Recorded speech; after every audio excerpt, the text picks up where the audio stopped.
Very good morning students, मैं रजत स्वागत करता हूं आपका अपने यूट्यूब चैनल ज्ञान बिंदु ई लर्निंग पर। स्टूडेंट्स, ज्ञान बिंदु ई लर्निंग पर हमने एसएससी जीडी, यूपी पॉलिसी लेखपाल और यूपी पुलिस कांस्टेबल का जो बैच है वो 70 दिनों का बैच बिल्कुल शून्य से लेकर के कंपटीशन लेवल तक स्टार्ट कर दिया है। यदि आपने कभी पहले तैयारी नहीं की है या आप तैयारी में कमज़ोर हैं और तैयारी को बिल्कुल जीरो से लेकर के कंपटीशन लेवल तक लेकर के जाना चाहते हैं तो आप हमारे बैच के साथ जुड़िए। हम आपको जो है बिल्कुल शून्य लेवल से लेकर के हायर लेवल तक लेकर के जाने वाले हैं। हमारी सभी क्लासेस फ्री हैं और आपको इसकी PDF फाइल्स आपको टेलीग्राम ग्रुप पर मिल जाएंगी। आज का जो टॉपिक लेकर के आया हूं वो है सिकंदर और चंद्रगुप्त मौर्य। ये दोनों लगभग समकालीन माने जाते हैं, इसलिए इन दोनों को मैं एक साथ पढ़ाने वाला हूं। इससे पिछली क्लास में मैंने जो मगध साम्राज्य था उसका उदय पढ़ाया था, जिसमें मैंने आपको हर्यक वंश के बारे में, शिशुनाग वंश के बारे में, ठीक है, और जो उसके प्रवर्तक थे जिन्होंने मगध साम्राज्य को जो है मगध साम्राज्य के सबसे पहले राजा जो दिखाई देते हैं बृहदत्त, उनके बारे में मैंने आपको बताया है।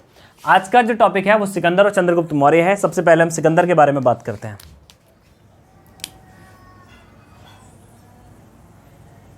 सिकंदर कौन था? सिकंदर का जो जन्म था वो 356 ईसा पूर्व में हुआ था। 356 ईसा पूर्व यानी ईसा मसीह के जन्म से 356 वर्ष पहले। इसके जो पिता थे उसके पिता का नाम फिलिप था। लिखते रहना, पिता कौन थे? फिलिप थे, ठीक है, पिता फिलिप थे। और 359 ईसा पूर्व में 359 ईसा पूर्व में मखदूमिया के राजा बने। मखदूमिया के राजा बने और 329 ईसा पूर्व में इसके पिता की हत्या हो गई। ठीक है, 329 ईसा पूर्व में इसके पिता की हत्या कर दी गई। अब बात आती है सिकंदर किसका शिष्य था? तो बोलते हैं कि सिकंदर जो था वो अरस्तु का शिष्य था। सिकंदर अरस्तु का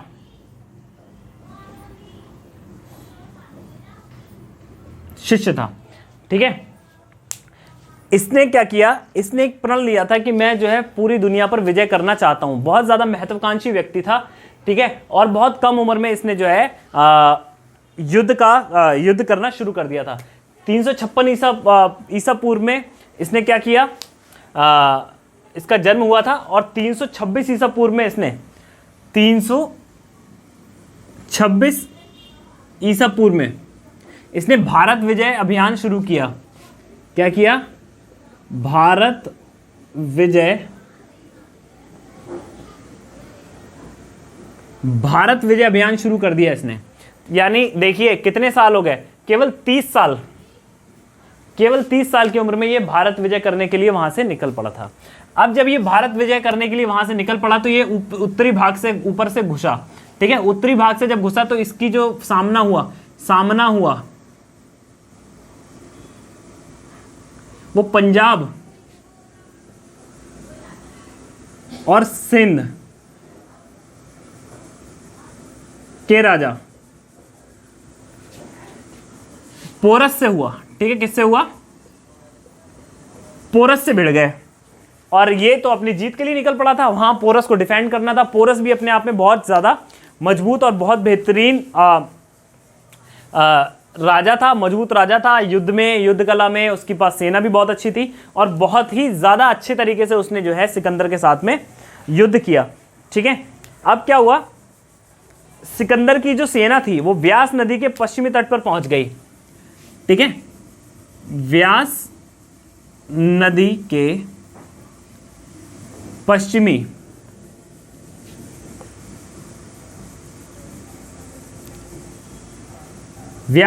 पश्चिमी तट पर पहुंचने के बाद सेना ने नदी पार करने से मना कर दिया। सेना ने नदी पार करने से मना कर दिया।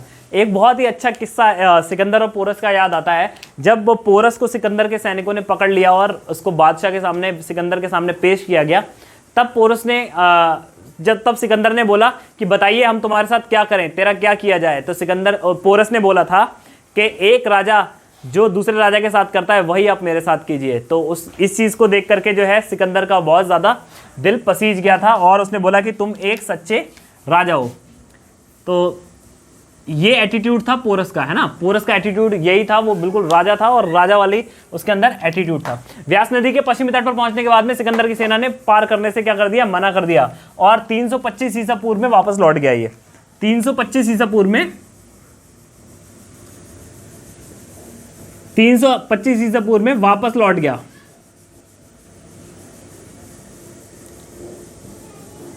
ठीक है, 325 ईसा पूर्व में वापस लौट गया। लाल पेन से इसकी मृत्यु के बारे में लिख देते हैं। ठीक है, 323 ईसा पूर्व में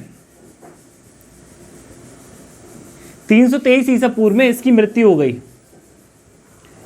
कहां हुई? बेबीलोन में। मृत्यु कहां हुई? बेबीलोन में, जो कि क्या था, इसकी नानी का घर था। बेबीलोन में क्या था भैया? इसकी नानी का घर था। ओके, चलिए अब नेक्स्ट देखते हैं। अगला बताता हूं मैं। इसका जो सेनापति था सेल्यूकस निकेटर,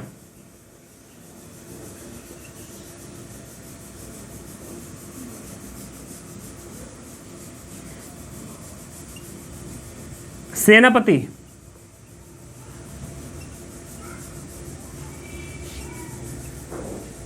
सेल्यूकस निकेटर, ठीक है, और जल सेना का अध्यक्ष, ठीक है, कौन था? नियारकस। जो इसकी नेवी का अध्यक्ष था वो कौन था? नियारकस था। यहां से क्या होता है, सिकंदर की कहानी खत्म होती है। सिकंदर के एक फैक्ट और रह गया कि सिकंदर के जो प्रिय घोड़ा था उसका नाम था बाऊ केफला। ठीक है, इसी के नाम पर इसने झेलम नदी के किनारे बाऊ केफला नामक जो है नगर बसाया। पूछ लेता है सिकंदर के घोड़े का नाम बाऊ केफला।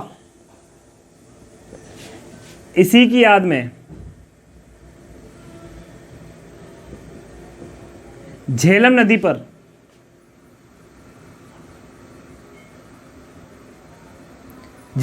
पर क्या बसाया? बाऊ केफला नगर।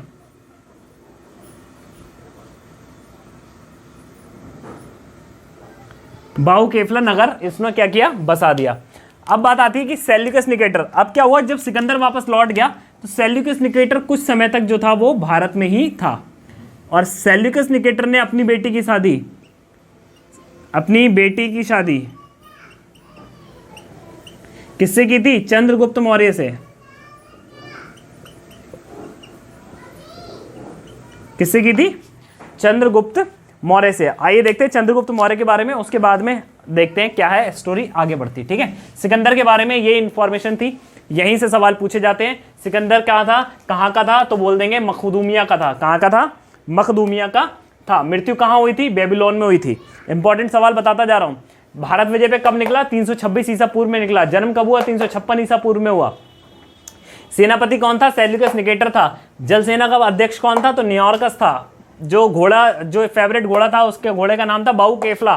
ठीक है, झेलम नदी के किनारे बाऊ केफला नामक नगर भी उसने बसा दिया। 325 ईसा पूर्व में लौट गया और 323 ईसा पूर्व में इसकी मृत्यु हो गई। सिकंदर के बारे में जानने लायक बातें बस इतनी हैं और यहीं से ही आपके लिए अक्सर सवाल पूछ लिए जाते हैं। ठीक है, चलिए अगला बढ़ते हैं। अब बात करते हैं चंद्रगुप्त मौर्य के बारे में। इसको मैं रफ कर देता हूँ।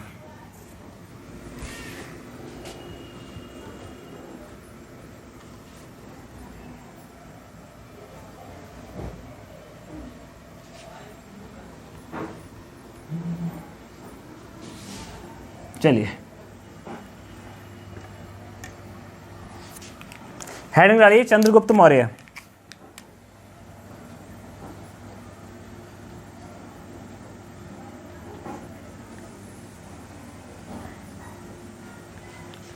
चंद्रगुप्त मौर्य के बारे में अगर हम बात करें तो चंद्रगुप्त मौर्य का जो जन्म था 345 ईसा पूर्व में हुआ। ठीक है, जन्म लिखिए 345 जन्म हो गया इसका 345 ईसा पूर्व में। ठीक है, चंद्रगुप्त मौर्य को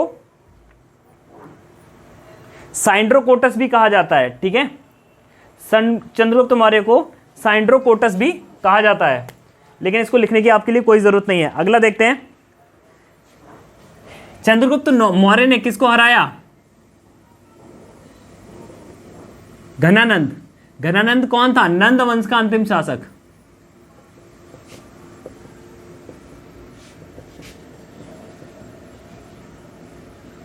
नंद वंश का कौन था? ये अंतिम शासक था।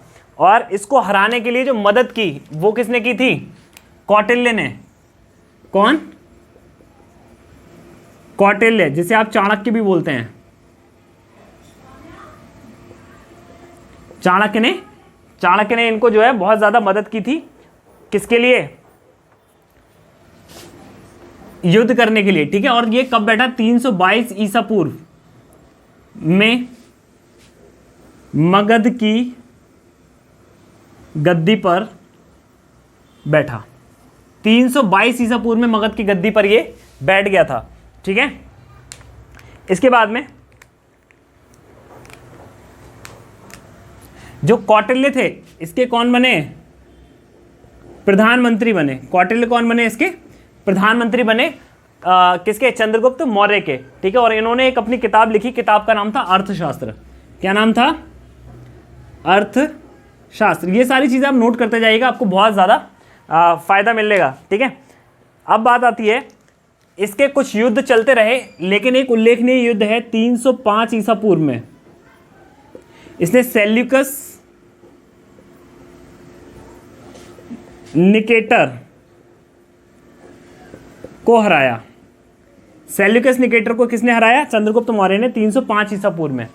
ठीक है, सेल्यूकस निकेटर को जब इसने हरा दिया तो इसने सेल्यूकस निकेटर ने अपनी पुत्री कारलेनिया इसकी पुत्री थी। ठीक है, पुत्री की शादी किससे की? चंद्रगुप्त से की। एक और इंपॉर्टेंट काम किया। क्या किया? काबुल, कंधार, हेरात और मकरान।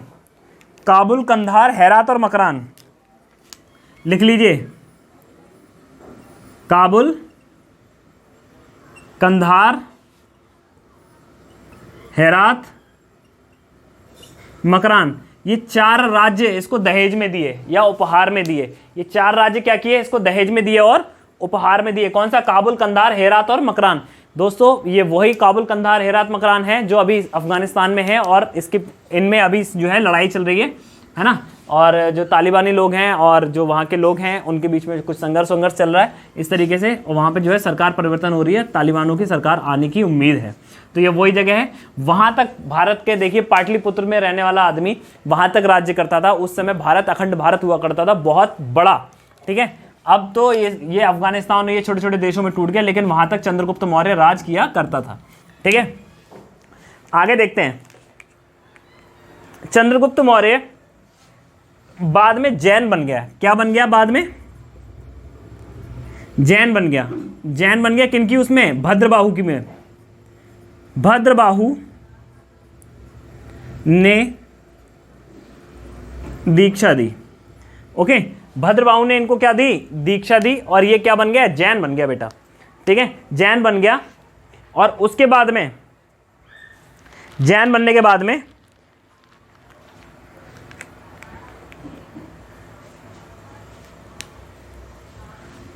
298 ईसा पूर्व श्रवण गोल बेला, इंपॉर्टेंट है, नोट करते चलना। 298 ईसा पूर्व श्रवण गोल बेला में आजीवन व्रत करते हुए प्राण त्याग दिए। आजीवन व्रत करते हुए इसने प्राण त्यागे थे। कहाँ त्यागे थे? श्रवण बेलगोला। श्रवण बेलगोला नाम की जगह है। ये एक रस्म होती है जो कि जिसमें आजीवन व्रत करते हुए आदमी जो है मृत्यु को या निर्वाण को प्राप्त करता है। और 298 ईसा पूर्व में इसकी मृत्यु हो गई। इसके बाद में इसके बहुत सारे, बिंदुसार आया इसका पुत्र, ठीक है, उन्होंने राज किया। उस सब चीज़ के बारे में हम नेक्स्ट लेक्चर में पढ़ेंगे। ये सिकंदर और चंद्रगुप्त मौर्य के बारे में इन्फॉर्मेशन थी जिसको आपकी कॉपी में नोट होना चाहिए। यहाँ से अक्सर सवाल बन जाते हैं। अगर आपको हमारे वीडियोस पसंद आ रहे हैं तो प्लीज़ वीडियो को शेयर कीजिए। अगर आप जीरो से तैयारी कर रहे हैं या आपका कोई दोस्त जीरो से तैयारी करना चाह रहा है बिल्कुल शून्य से, तो प्लीज़ उसको हमारी वीडियो रिकमेंड कीजिए। मिलते हैं नेक्स्ट लेक्चर में। धन्यवाद।